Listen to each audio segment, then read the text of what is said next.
Oh, boy. All right. Hey, Internet. It's Dan and Rob. And it's time for a podcast. And boy, we've got a humdinger for you. Rob, you doing all right? I'm good, Dan. How are you? I'm doing good. I was enjoying our naturally friendly banter that we were having before we hit the record button. Yeah. Now we got to shut up. Yeah, we just don't. Yeah, because none of that stuff could be shared, really. No, that's not rated G stuff. It's Speaking of rated G, all right, this week we're in those red letters from the Sermon on the Mount.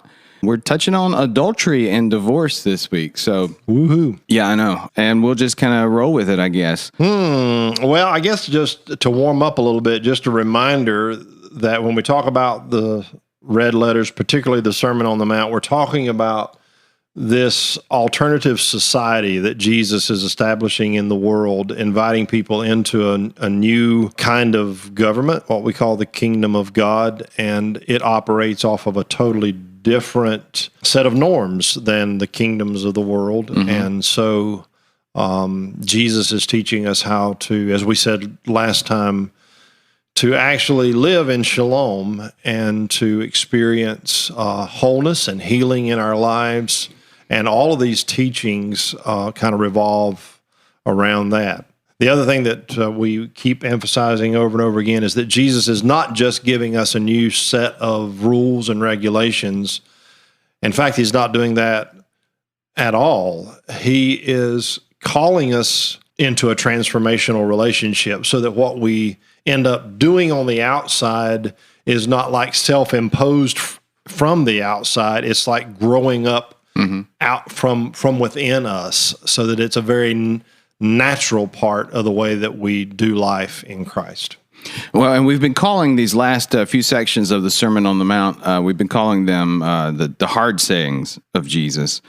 And while they've all been difficult, I think, especially like last week, we found a lot of practical applications about love for enemies and violence. And so I think one of the things that maybe I feel, or a lot of folks feel when they read this section of the Sermon on the Mount, the section that's about adultery or divorce, this is a part where it starts to feel, or one starts to question whether or not this is still culturally relevant. Yeah. And so I think what I'd like to accomplish during our time together is one, to figure out what the audience at the time of Jesus's words, what they thought and expected, and what they knew about adultery and what Jesus is saying, and then of course what he's saying to us still today. Yeah. Hopefully we can get at some of that. Okay. So we'll start by taking a look at it. We're in the book of Matthew chapter 5, and I'll start at 27. And do you have a stopping place in mind? Go through about verse 30. All right. And I'm going to read this in my most... never mind. I got nothing. Yeah, do it in your C.S. Lewis British accent. British accent? No, man. No. Is this because you watched the Royal Wedding recently that you want to hear a British accent? Oh, no. I just always think that Brits sound smarter than we do. Well, just wait till you hear me read this, and then you'll know what smart sounds like. So here in 27, it's, you've heard it was said, you shall not commit adultery, but I tell you, that anyone who looks at a woman lustfully has already committed adultery with her in his heart. If your right eye causes you to stumble, gouge it out and throw it away. It's better for you to lose one part of your body than for your whole body to be thrown into hell. And if your right hand causes you to stumble, cut it off and throw it away. It's better for you to lose one part of your body than for your whole body to go into hell. Okay. Yeah. There's that. Good stuff. Well, you asked a minute ago, what would first century Jewish people think when they heard the term adultery, and how would that apply to them or be relevant to them? Of course, it's one of the 10 Commandments, and so it's one of those externals that the Pharisees were very careful to keep before the people because they were all about this external purity. So the definition, of course, of adultery is sexual relationship with anybody beside your spouse. That's the technical definition. Then there's fornication, which is a more general term. That could be premarital sex. But adultery is specifically unfaithfulness to your husband or to your wife. All right, once you're married. Once you're married. Okay. Yeah. As always, Jesus is going to turn that on its head. And he is going to take them once again on this little journey from the outside to the inside. And so Jesus says, well, you've heard it said, don't commit adultery. That's very much an external act. But I say to you, and here again, he's elevating his words to the same level as the Jewish law, which was scandalous for those that were hearing him that when he said that. He said, I say to you, if you look at a person with lust in your heart, you've already committed adultery. So Jesus has once again helped them understand that human dysfunction, what the Bible calls sin, is something that involves who we are internally in our hearts, how we're made up in our psyche, what we might call our spiritual DNA. It's not something that we can just manipulate by making sure that we are, like walking the right line. Okay. You know what I'm saying? It's like maybe one analogy, and this just occurred to me, so it may fall apart somewhere as I'm going through it, but if I'm driving down the road and I see the speed limit and that's the law, and I'm going to obey that law, simply because if I don't, then there are consequences to that, and I could get in trouble. Get a ticket. There might be a patrolman around the corner or whatever. But if I could get away with it, I would fudge on that some, and sometimes even do, but I would go even faster. And so that works to modify my behavior. Now, on the other hand, what if we took away speed limits altogether? But as I'm going down the road, I've got one of my grandsons with me in the car. All of a sudden, I have a whole different motivation for changing my behavior or modifying my behavior and being safe on the highway. There's something internal to my relationship that's motivating me.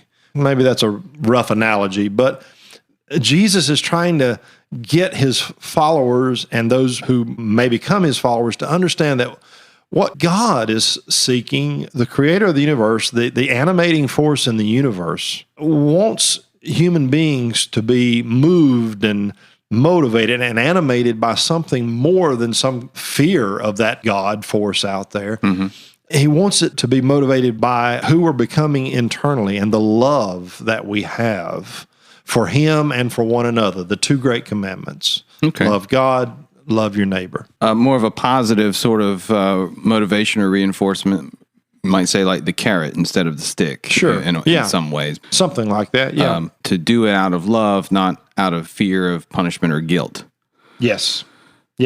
So Jesus, here again, he cuts to the heart of humanity.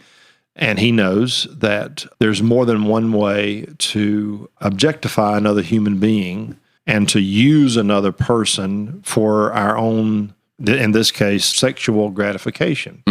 You don't have to have sex with a person physically to have used that person. The definition of lust here is not to just look at a person and be sexually attracted to that person. That's a part of your biology. I mean, that's kind of what I was thinking. Yeah. I mean, you walk down the beach and there's a person there that's just imagine me there. I know. I mean, not you. That really does some things to me. But females mostly. I know, Dan. That's why you shouldn't go shirtless on the beach. Keep the temptation away from these females because, I'm just calling them as I see them, man. Hey. You've been working out. Me, on the other hand, I think that I might be more repulsive, but at any rate, so what you're saying is you and I should go to the beach together. That would work. All right, that would even things out. I don't know if that's right either. I don't know. We're filling up time here. Perhaps. No, please hang with us because I think we do actually, between stupid stuff, we have some things to say. To be determined. Yeah. At any rate, to appreciate beauty is natural. To be sexually attracted to another person is natural. Lust is when I intentionally objectify another person and look at another person and fantasize about that person for the purpose of gratifying myself sexually. That's lust. Okay. So it's a very selfish sort of attitude. Exactly. Okay. Yeah. And of course, in these days, sexual abuse is in the headlines a lot. Yeah. Harvey Weinstein and lots of others have assaulted women, or at least allegedly assaulted women for the purpose of gratifying themselves sexually. Jesus is saying that you can that assault can happen even if that other person doesn't necessarily know that it's happening. It's not just about what I'm doing to another human being. It's about what I'm doing to myself when I do that. It is a demeaning of something created by God and beautiful in the proper context. So what about this whole gouging your eye out and cutting your hand off sort of thing? Yeah, well, if you go to the beach, we're going to have a lot of blind ladies on the beach. Okay. A bunch of one-eyed ladies. All right, here's the thing that everybody agrees on. When Jesus said, if your right eye offends you, pluck it out, and if your right hand offends you, cut it off. Everybody agrees that's something called rabbinic hyperbole, exaggeration for the purpose of driving home a point. Okay? Some say Jesus is saying, whatever you have to do to protect yourself from violating another person and violating yourself through lust, then do it. Which would be something, if we would apply that to modern day, we would say, if you have to live without internet connection, to keep from going to pornographic websites, then do it. Cut that limb off. Okay. Good example. That he's using hyperbole to say, this is so important, take it seriously enough, do whatever you have to do to protect yourself from it. There's the other argument, and this is Dallas Willard's argument, that Jesus is using a rhetorical tool that had been in use for a good while. Plato and some others used it. It's called, in the Latin, is reductio ad absurdum, which is obviously plain to everyone what that means. It actually just means to reduce an argument to its logical absurdity. I feel like I might be good at that. I think you might be, Dan. All right, so here's how that would go. It's actually a different interpretation then. This argument says that Jesus is actually taking the Pharisees' argument, which is whatever you have to do to keep yourself from, sleeping with that woman or divorcing your wife so you can have another woman, then do that. But once you reduce that argument, it becomes absurd, because if I have to gouge out my eye to prevent myself from lusting, then I'm going to end up blind. I mean, there's no way around that, Anything external, anything that I'm trying to manage or manipulate simply by changing the externals is not going to work.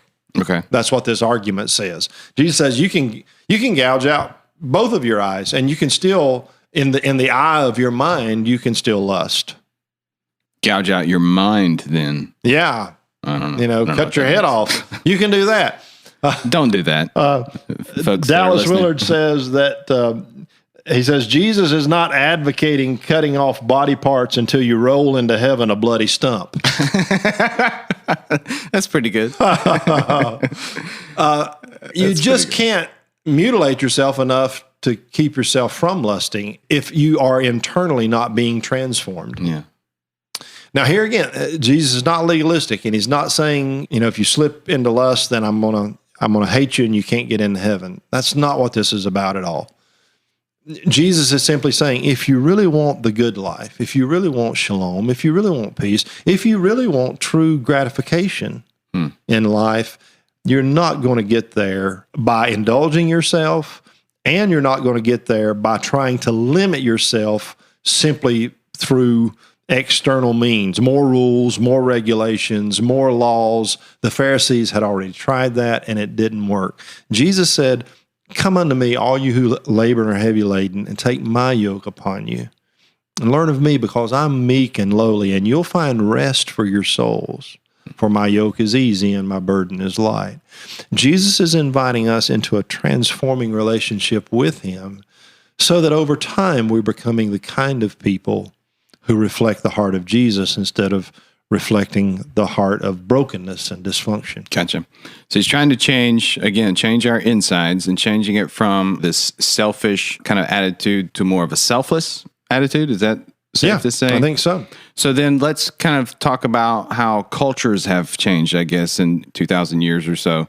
One might hear this conversation and think, well, if two people aren't married but have these sorts of feelings about one another, then and it's not selfish at that point, is that adultery, or do these rules no longer, or again, it's not legalistic, but these concepts or principles, do they no longer apply with the way, I guess, our modern society kind of views sexuality? That's a terrific question. And as a pastor, I've sat with lots of people, couples, individuals, and they say, a marriage that's just a piece of paper. That's what does that mean spiritually? And that's a really good argument, actually. One way I can respond to that is simply to point out that Jesus, in his day and time, he acknowledged the contemporary marriage contract of his culture. Okay. So does a legal binding marriage contract, is that what you have to have in order to be able to have sex and it not be considered adultery or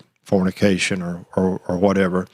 Well, for me personally, I think that the marriage covenant, now whether you call that a marriage license that you go to the courthouse and get or whatever, but when you enter into a covenant of marriage together, whereby you are saying, I commit myself to you, as the writer of Genesis said, a man will leave his father and mother and he'll be united with his wife, and the two shall become one flesh. This one flesh idea, this covenant for a lifetime that's not to be separated. When you're ready to do that, then I think that kind of covenant and that kind of commitment is on the same par with the kind of sexual intimacy that's appropriate. Let me share this analogy that comes from a guy named James Bryan Smith. He wrote about this very thing. His son actually came to him, which I can't imagine doing with my dad when I was a kid. But his son came to him and said, getting ready to start dating, and I'm just wondering, how far can I go? Mm-hmm. And I had that conversation with you just before we started recording. Nah, I'm teasing. That's typically not something that we do. But let's just imagine that that Dan asked me. He started dating this girl, and so how far? Well, Smith says, imagine a triangle, and it's got two sides that meet at the top and a point, and then of course the bottom. But one of those sides, let's just label it sexual intimacy, and the other side, you can name it level of commitment. Okay. Now, at the very base of that triangle, your level of commitment is low, so your sexual intimacy should be low. They should be far apart. Yeah. Now, as you get to know this person and you know them better over time, and you realize that, this is a person that you could spend the rest of your life with, and your commitment level goes up that triangle, well, your level of intimacy should correspond. Yeah. So that as the relationship builds and builds and you grow closer and closer together, you're becoming more intimate as your commitment level deepens. But if your commitment is low, your intimacy should be low. I think most devastating things in our world today is just very casual sexual intimacy. Something that doesn't correspond to us coming together and binding our souls together, not just our body parts, So biblically, the highest level of commitment is called marriage, and correspondingly, the highest level of sexual intimacy is intercourse. So traditionally, the Bible has taught that sexual intercourse should be reserved for that highest level of commitment, which is when you're ready to say, I'll spend the rest of my life with you. And actually, the two of you are ready to say that together. Both kind of on that trajectory. Yeah, which I know sort of flies in the face of the third date rule that, our culture uses. Forget about the sacredness of, even if you're for whatever reason, you've stumbled on this podcast and you're listening to it and you don't even think of yourself as a spiritual person at all. But I think that there's something deep inside of us that we all know that somehow we as human beings are sacred. I think we have to think of ourselves as created in the image of God, and we want to respect our own sacredness. And now, however that works out for you, if that means, for me, that means, like a legal binding marriage. For others, it may not. But I do believe that that's sort of the biblical model, that highest level of commitment, highest level of sexual intimacy. I think we can at least agree that if you don't, you're rolling the dice on shalom. Which I think is sort of where we are in our culture. Yeah. Let's take this out of the red letter realm for a minute and just look at it through the eyes of anthropology and some people who've done some scientific, non-biblical, but just scientific research. There's a book that's been out for a good while now. It's by Joe McElhaney and Frida McKenzie Bush. Those are the authors. And the title of it is Hooked. I think it's got a subtitle, but I can't remember. The New Science on How Casual Sex is Affecting Our Children. Now, these people are people who are I'll link to that from our website. Okay, great. Yeah. Look it up. But here's the gist of the book. I can tell you that much. There's some biological, physiological stuff that happens when two people have sex. One of the things that happens when we have sex is that our brains release a chemical called dopamine, which is, of course, the pleasure-giving hormone, or is it a hormone or just a chemical? Anyway, you can get it from, if you're a runner and you run, your body releases dopamine. It's a way for your body to give itself gratification. Sure. Which is wonderful. It's, I would say, designed by God for two people to come together and to experience that. Another chemical that's released is what's called, these writers call it a bonding chemical. For the woman, it's oxytocin, and the man has one too. It's vasopressin. But these are bonding chemicals. When two people have sex, these bonding chemicals are released so that emotionally they bond together. That's what creates this bond that helps procreation and all that stuff. These authors also argue that in our modern, what they call the hooked up generation, we used to use the term casual sex, and now I think the term meaningless sex is used even more than casual sex. But when it's just meaningless, their point is it's never meaningless. That every time there is this bonding phenomenon that's going on. But over time, when that happens and you're like going from one person to a different person to a different person, eventually the brain gives up on producing these bonding chemicals, and all you've got left is dopamine. So it's just like you're just doing it for another dopamine high. And the illustration that they use is like if you take tape and you stick it to something and you've got the adhesive there. Well, if you rip it off, stick it back, rip it off, stick it back, eventually your tape quits sticking. So eventually you stop generating these bonding chemicals. Yes. That's kind of a fascinating premise. Huh? Yes. This is where sexual dysfunction, their argument comes from, that we're only getting part of what we actually need from sexual encounters. We get the dopamine high, but we don't get the bonding after, when we've gone far enough down this road. Now, I would, at this point, bring in the redemptive message of Jesus Christ and say, Jesus can put the sticky back on your tape, and I think that's right. Yeah. You sure you want to say that? I don't know. You may have to edit that out. I don't know. No. I like it, man. I don't know. It's beautiful. It's a beautiful image. But anyway, seriously, we believe that this is central to the message of Jesus, that this is what redemption is about, that he redeems us as whole people. Is it accurate to say he's not necessarily giving us more legalistic steps to follow? We've kind of talked about that for the last couple of episodes. But he is trying to show us the best possible way to live. Exactly. And this, it sounds like, is a recommendation for the best possible way to experience sex, at least from this perspective. Yeah.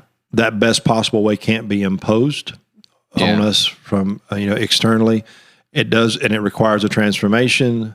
And that transformation, part of that is, when we did the episode on spiritual formation, when we are apprenticing under Jesus and we're pursuing our own spiritual formation, over time, we're becoming these people that God created us to be. So, I'm just going to say to you, if you come from one of those religious backgrounds where they say, all you got to do is walk the aisle and get saved or converted or whatever terminology that use, I totally believe in having conversion experiences.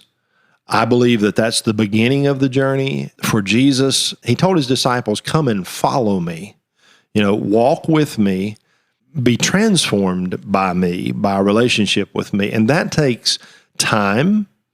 Here again, it's not just doing legalistic stuff. It's just investing ourselves in a process that helps us move down the road to becoming the people that God created us to be. It's just like, Dan, you're like working out now, and what are you doing now? Are you still working out, or are you just doing the boxing lessons? Kickboxing now? Okay. Yeah. So your teacher, I'm sure, would say, it's not, I don't need you to just walk in here and say, I've had a revelation, I want to become a kickboxer, and then walk out the door. That's not going to make you a kickboxer. Right. You've got to go every week.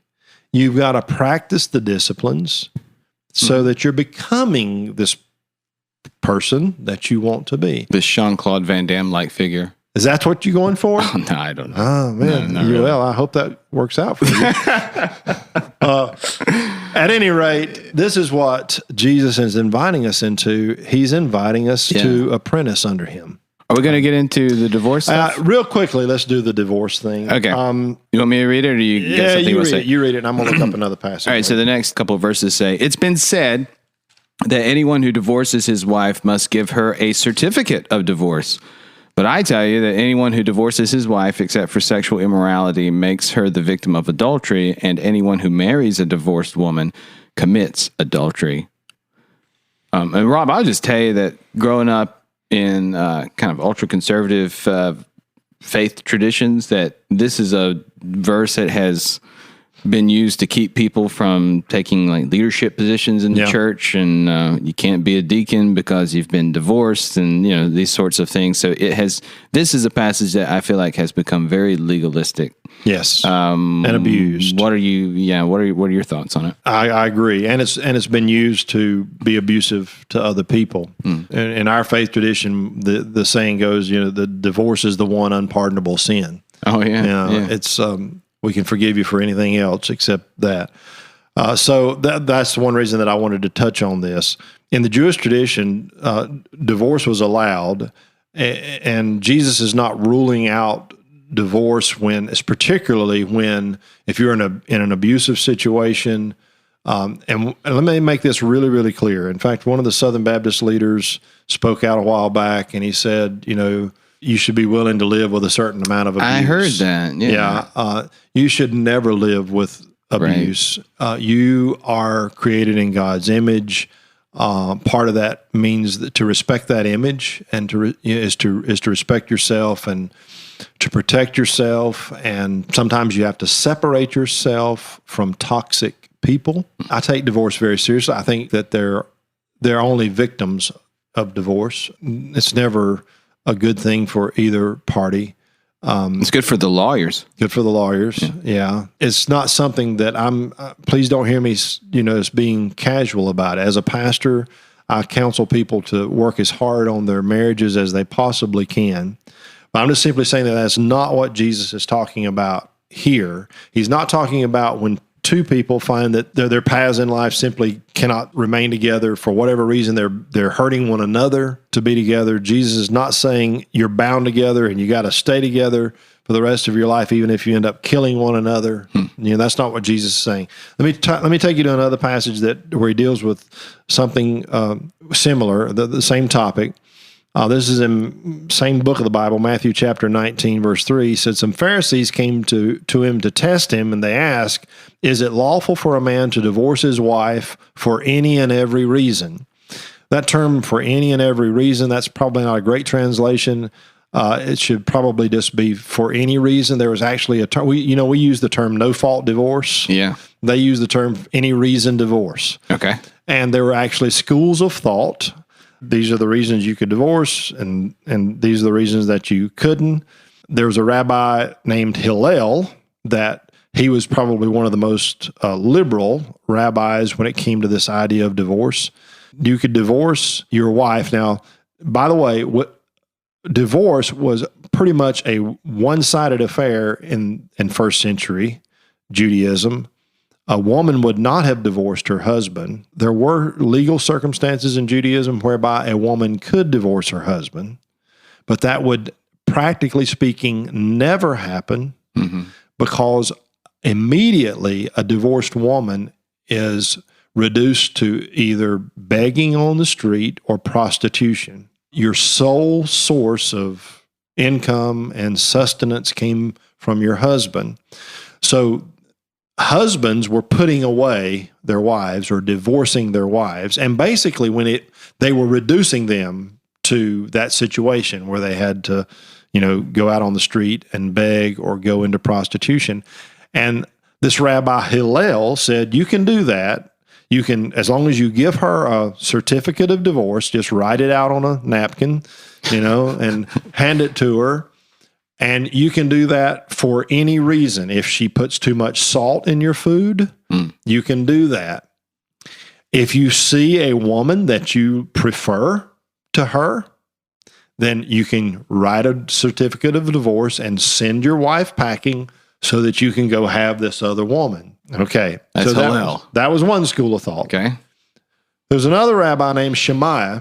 These were not exactly contemporaries to Jesus, but recent predecessors to Jesus. And Shammai said, no. The only reason you can divorce your wife is if you can prove that she's been unfaithful to you.